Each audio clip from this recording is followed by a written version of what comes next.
السلام عليكم ورحمة الله تعالى وبركاته يا جماعة እንዴት ናችሁ? ከኔ ጋር አልሐምዱሊላህ። ዛሬም እንደዛው ቀጥረን ክፍል የኛ ፈንታ የሚለውን ኪታብ የምናይ ይሆናል። ተከታተሉ። የነብያችን ሰለላሁ ዐለይሂ ወሰለም ወላጆች እምነትና ፍጻሜያቸው የሚለውን ክፍል የሆነ ዛሬ የምናየው ማለት ነው። አላህ ለተወዳጁ ነብይ ሰለላሁ ዐለይሂ ወሰለም አይነት የለሽ ሹመትን መሰል የለሽ ውበትን ወሰን የለሽ ረድኤትና ማለቂያ የሌለሽ በረከትን ለግሷቸዋል። ውስጥ ላያቸው በልቅና ሸብቦ ስር መሰረታቸው በንጽህና ከብቦ የልዩ ልዩ አድርጓቸዋል። ተወዳጁ ነብይ አለይሂ ሰላቱ ወሰለም ሁለመና ሁሉን የበለጠ እንዲሆን የፈለገው ጌታቸው አላህ ታዲያ ለውዱ ነብይ አለይሂ ሰላቱ ወሰለም ክብርና ልቅና ጽዳትና ጥራት መጎናጸፉ የጀመረው ገና ከስር ከመሰረታቸው ነበር።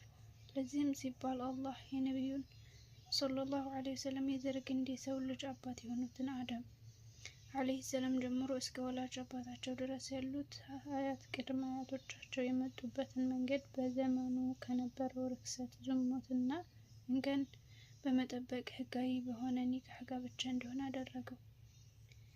ከዛም ደግሞ አላህ በጊዜው ከነበሩ ወንዶች ሁሉ በመልክ ውብ በባህሪ ሸጋ የሆኑትን አብዱላህን ለነብዩ አለይሂ ሰላቱ ወሰላም አባት የሆኑ ዘንድ አሁንም በጊዜው ከነበሩ ንስቶች ሁሉ ጨዋ፣ ቁጥብ፣ መልካም የነበረችውን አሚና ቢንት ወህብን ደግሞ እናታቸው እንድትሆን አደረገ።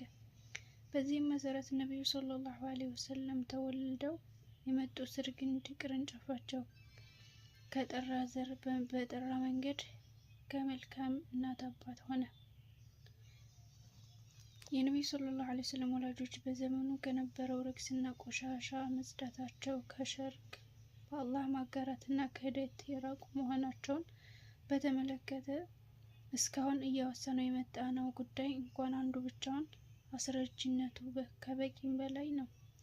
ሰይዳችን አለይሂ ሰላቱ ወሰለም ወላጆች ትዳር ዘመን ምንም እንኳን አናሳ ብትሆንም ትዳራቸው ግን የሰመረ፣ ቤታቸው የተከበረ እንዲሁም ኑሯቸው ያማረ ነበር። የዱንያ ህይወታቸው ያማረ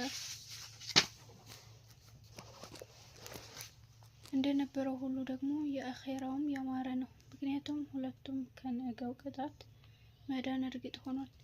ነገር ግን በሐዲስ ሊቆች ዘንድ የተተቹና ትክክለኛነታቸው ያልተረጋገጠ አንዳንድ ሐዲሶች በመመርኮዝ እንዲሁም ለሐዲሱ የሐዲስ ሊቆች ከሰጡት እውነተኛ ብያኔ በመራቅ የነብዩ ሰለላሁ ዐለይሂ ወሰለም ወላጆች በኩፍር የሚፈረጁ የጀሃነም ማገዶ ናቸው ብለውም ሐቁን መስመር የሳቱ ወገኖች ብቅ በማለታቸው አልፎም ልክ ነው ብለን የያዝነውን ንጹህ ስህተት ያዙ እያሉ በመሞገታቸው ምክንያት ስህተት አይተውና ሰምተው ጆሮ ዳባ በማለት የማያውቁት ዑለሞቻችን የነብዩ ሰለላሁ ዐለይሂ ወሰለም ወላጆች ከቅጣት የዳኑ መሆናቸውን የሚያስረዱ የቁርአን አንቀጾች፣ ሐዲሶችና ጉዳዮችን ገላልጠው የሚያሳዩ ታሪክ ክስተቶችን በማጣቀስ እነዚያ ወገኖች ከወደቁበት ስህተት ለመውደቅ ምክንያት ያደረጓቸውን ጉዳዮች ነቅሰው በማውጣት ስህተቱን አሊያም ልከኛ ፍቹን አስረግጠው በመበየን ኪታቦቻቸውና ሪሳላዎችን ረዘምም አጠርም ያሉ መልእክተኞችን አዘጋጁ። በየመጃሊሳቸው እያስተማሩ ለአክረመል ኸልቅ ሰለላሁ ዐለይሂ ወሰለም ወላጆች ክብር ዘብ ቆሚ ነበሩ።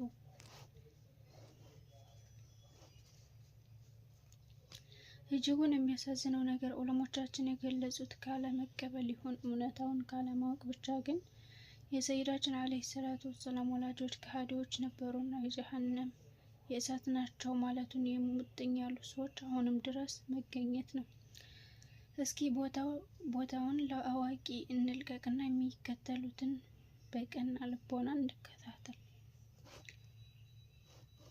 የእውቀትን መቅኔ የጠጡ የሰለፍና የኸለፍ ተማዒ ዑለሞች የነብዩ ሰለላሁ ዐለይሂ ወሰለም ወላጆች ከጀሃነም ቅጣት የዳኑ መሆናቸውን በሁለት ሶስት አይነት መንገድ ገልጸው ከቁርአን ከሐዲስ ታሪኩን ሁነቶች የተውጣጡ በቂ ማስረጃ ያቀረቡ ቢሆንም ለሁሉም ገለጻ ማስረጃ ግን ጭብጡ አንድና አንድ ነው። እሱም የረሱላችን አለይሂ ሰላቱ ሰላም ወላጆች የጀነት ናቸው የሚል ነው።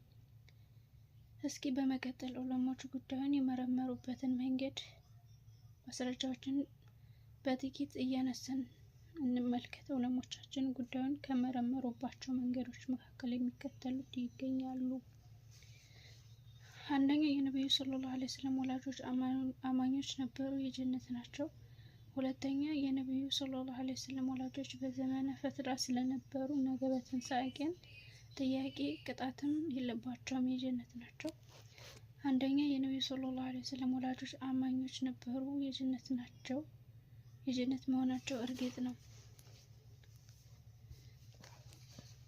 የእስልምና አውታሮች ስመ ገናና መመኪያ ዑለሞች የነብዩ ሰለላሁ ዐለይሂ ወሰለም ወላጆች የነብዩላህ ኢብራሂም ዐለይሂ ሰላም ዱዓ ጸሎት እንደደረሳቸውና ትክክለኛውን የእስላም መንገድ ይዘው የኖሩና በሱ እንደጸኑ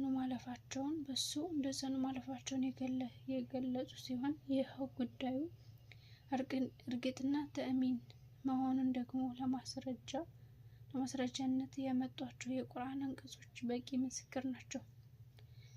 ለጉዳዩ ማስረጃ የሆኑ ዘንድ ካሰፈሯቸው የቁርአን አንቀጾች ሁለቱ እንብቃቃ። አዑዙ ቢላሂ ሚነሽ ሸይጧኒ ረጂም إذ يرفع إبراهيم القواعد من البيت وإسماعيل ربنا تقبل منا إنك أنت السميع العليم ربنا وجعلنا مسلمين لك من ذريتنا أمة مسلمة لك ومن ذريتنا أمة مسلما لك وأرنا مساكننا وتب علينا إنك أنت التواب الرحيم ربنا وابعث فيهم رسولا منهم يتلو عليهم آياتك ويعلمهم الكتاب والحكمة ويذكرهم إنك أنت العزيز الحكيم صدق الله العظيم። ኢብራሂም እና ኢስማኤል ጌታቸውን ሆይ ከእኛ ተቀበል፣ አንተ ሰሚና አዋቂ አንተ ነህና የሚሉ ሲሆኑ ከቤቱ መሰረቶች ከፍ ባደረጉ ጊዜ አስታውስ፣ ጌታችን ሆይ ላንተ ታዛዦች አድርገን፣ ከዘሮቻችንም ላንተ ታዛዦች ህዝቦች አድርግ፣ ህግጋቶቻችንንም አሳውቀን፣ በእኛም ላይ የተመለስን አንተ ጸጸትን ተቀባይ ሩህሩህ አንተ ብቻ ነህና። ጌታችን ሆይ በውስጣቸውም ከነሱ የሆነ መልእክተኛ በእነርሱ ላይ አንቀጾችህን የሚያነብላቸው መጽሐፍና ጥበብን የሚያስተምራቸው ከክህደት የሚያጠራራቸው ላክ፣ አንተ አሸናፊ ጥበበኛው አንተ ብቻ ነህና የሚሉ ሲሆኑ ሱረቱል በቀራ 127 እና 129። የኢስላም እውቀት ምሁሮች ላነሱት ሀሳብ ድጋፍ አድርገው ባቀረቡት ላይ በጠቀስነው የቁርአን አንቀጽ ላይ እንዲህ የሚል ማብራሪያ ያክላሉ። አንቀጹ ፍንትው አድርጎ የሚያሳየው ሙስሊሞች ላንተው ታዛዦች አድርገን የሚለው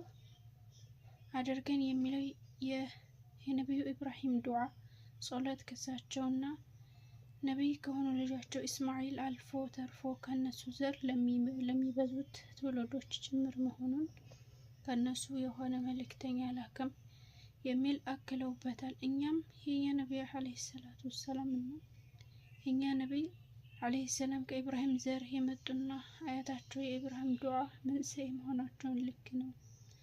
እነዚያም ከዘሮች ሙስሊሞች ላንተ ታዛዥ አድርገህ የሚለው የኢብራሂም ዱዓ ጸሎት ለነቢዩ ወላጆች በመድረሱ ኢብራሂም መንገድ ላይ ጸንተው እንዲኖሩና እንዲያልፉ አድርጓቸዋል ይላል።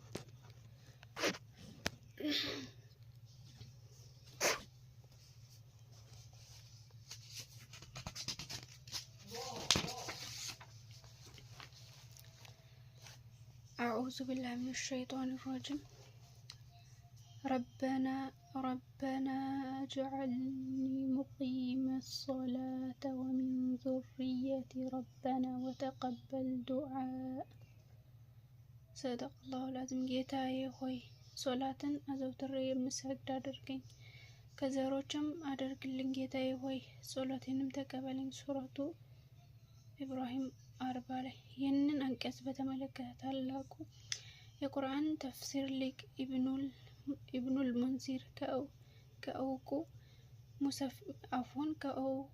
ሙፈሲር ኢብኑ ጆሪር አጠበራኒ ይዘው የሚከተለውን አስፍረዋል። لا يزال من ذرية إبراهيم عليه السلام ناس على الفطرة يعبدون الله ከኢብራሂም ዘሮች ውስጥ እስልምናን ሳይለቁ አላህን የሚገዙ አሉ። በዚህም መሰረት የነብዩ ሰለላሁ ዐለይሂ ወሰለም ወላጆች በነብዩ ኢብራሂም ዱዓ አማካኝነት እስልምናን የያዙና ብቸኛውንና እውነተኛውን ፈጣሪ አላህን በብቸኝነት ያመለኩ ነበር። እንዲህ ይቺ አናሳ ዳሰሳ የውስን ዑለሞች አካሄድ ስትሆን የተቀሩ ዑለሞች እይታ ደግሞ እንዲህ በጥቅሉ እንዳስሳታለን። ሁለተኛ የነብዩ ሰለላሁ ዐለይሂ ወሰለም ወላጆች በዘመነ ፈትራ የነበሩ ከቅጣት ዳኞች ነፃ ወጪዎች ናቸው። ነብዩ ሰለላሁ ዐለይሂ ወሰለም ወላጆች ከቅጣት የዳኑ መሆናቸውን የገለጹ ሌሎችም የእስላም ሊቆች ማስረጃ ያደረገው የነብዩ ሰለላሁ ዐለይሂ ወሰለም ወላጆች የነበሩበት ዘመን ነው። ይኸውም ያ ዘመን ዘመነ ፈትራ ነበርና ነው። ፈትራው ማለት ነብይ ሳይላክላቸው ያላንዳች ነብይ ለነበረ ዘመን የተሰጠ ስያሜ ነው። ስለዚህ ከነብዩላህ ኢሳ ወደ ሁለተኛው ሰማይ ማዕረግ አንስቶ እስከኛው ነብይ አለይሂ ሰላም መላክ ድረስ የነበረው ዘመን ዘመነ ፈትራ ነብይ መላክ የተቋረጠበት ዘመን ይባላል ማለት ነው። ኢማሙ አስዩጢ አላህ ይዘንላቸውና እንዲህ ይላሉ። የኢስላም መመኪያ የሆኑ ታላላቅ ዑለሞች እንደገለጹት ከሆነ ነብይ ከመላክ በፊት በነበሩ ህዝቦች ላይ ተጠያቂነት ተነስቷል። ምክንያቱም አላህ መልእክተኛን ሳልክ አልቀጣም ብሏልና። ሀዊ ገጽ 246 ላይ ፊትራ የሚባል ዘመን መኖሩን አላህ በሚከተለው አንቀጽ አበክሮ ነግሮናል። አዑዙ ቢላሂ ሚነሽ ሸይጧኒ ረጂም يا أهل الكتاب قد جاءكم رسول يبين لكم على فترة من الرسل أن تقولوا ما جاءنا من بشر ولا نذير قد جاءكم بشير ونذير والله على كل شيء قدير እናንተ የመጽሐፍ ሰዎች ሆይ አብሳሪና አስፈራሪ አልመጣልንም እንዳትሉ ከመልእክተኞች በመቋረጥ ጊዜ ላይ ሲሆን ህዝባችንን የሚያብራራ ሆኖ መልእክተኛችን በርግጥ መጣላችሁ። አብሳሪና አስፈራሪ በርግጥ መጣላችሁ። አላህም በነገሩ ሁሉ ላይ ቻይ ነው። ሱረቱ ማኢዳ 19 ታላቁ የተፍሲር ሊቅ ኢማም አልቁርጡቢ በአንቀጹ ላይ ያረፈውን ፈትራ በሁለት ነብዮች መካከል ያለ ዘመን ሲሉ ይፈቱታል። አልጀማኢ ሊአሕካሚል ቁርአን 6 እና 121 አንደኛ የፈትራ ዘመን ነዋሪዎች ማለት ላይ ጠቅሰነው እንዳለፍነው በጊዜያቸው ወደ አላህ የሚጠራ ጥሩ የሚያዝና ከመጥፎ የሚገስጽ ነብይ ያልነበራቸው ናቸው። የዚያን ዘመን ትውልድ ፍርድ ምን እንደሆነ ደግሞ ታላላቅ ዑለሞች አላህ በቁርአን የፈረደውን ፍርድ በማውጣጣት እንደሚከተለው በይነውታል። ነቢይ ያልተላከለት ዘመን ላይ ፈትራ ላይ ስለነበሩ ህዝቦች ፈርደው ውሳኔ አላህ እንዲህ ይላል። ወማ ኩና ሙዐዚቢነ ሐታ ነብዐሰ ረሱላ ሰደቀላሁል ዐዚም።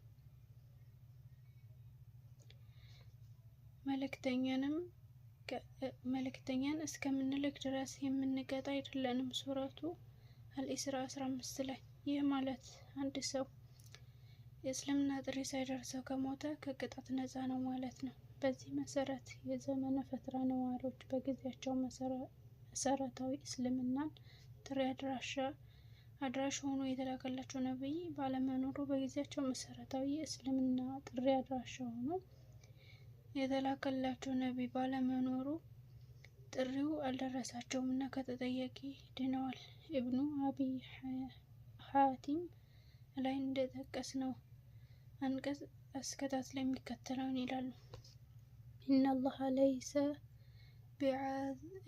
ለይሰ ቢዐዚብ አሐደን ሐታ የስቢቀ ኢለይሂ ሚነላሂ ኸይር አው ተእቲሂ ሚነላሂ በይናት። አላህ ቀድሞ ጥሪና ማብራሪያ ያልደረሰውን የሆነን አንድም ሰው አይቀጣም። ሲዩጢ አልሐዊ 246 አላህም እንዲህ ይላል። አዑዙ ቢላሂ ሚነ ሸይጧኒ ረጂም ወማ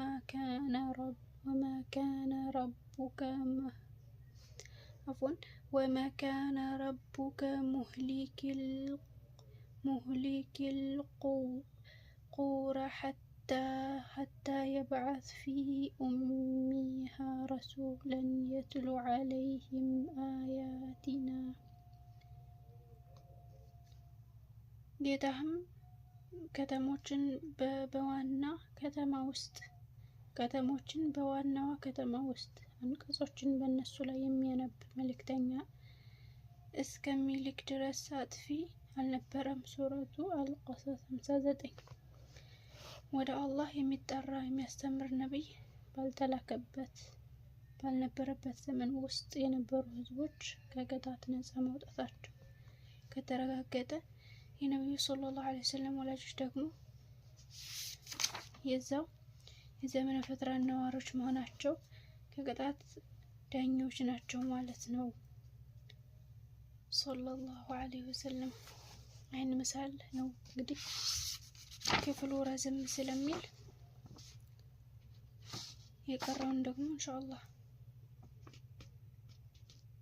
በሚቀጥል ጊዜ ቢያንስም በአንድ ጨምሬ አነብላችኋለሁ ማለት ነው።